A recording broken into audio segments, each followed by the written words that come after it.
टूटे कोई जाने ना, हो दैया रे दिल टूटे कोई जाने ना।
कोई जाने ना, हो दैया रे मन का दे कोई जाने ना।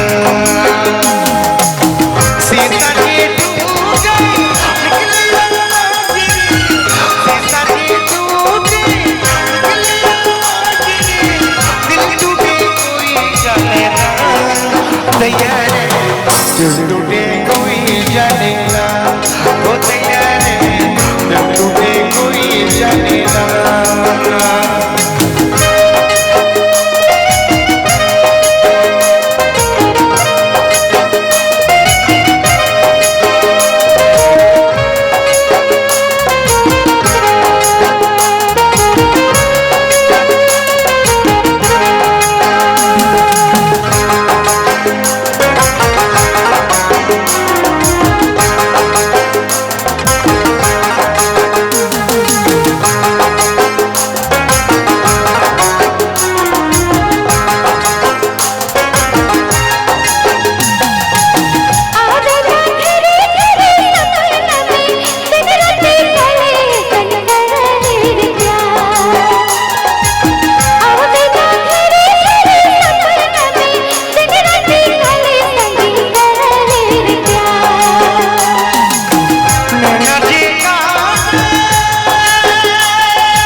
दैया रे मन का दे कोई जाने ना, हो दैया रे मन का दे कोई जाने ना।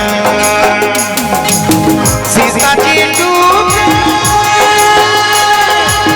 सीता जी टूट निकले आवाज़ी, दिल टूटे कोई जाने ना, दैया रे दिल टूटे कोई जाने ना, हो दैया रे दिल टूटे कोई जाने ना, हो दैया रे दिल टूटे कोई जाने ना, हो दैया रे दिल टूटे कोई जाने ना, दैया रे दिल टूटे कोई जाने ना।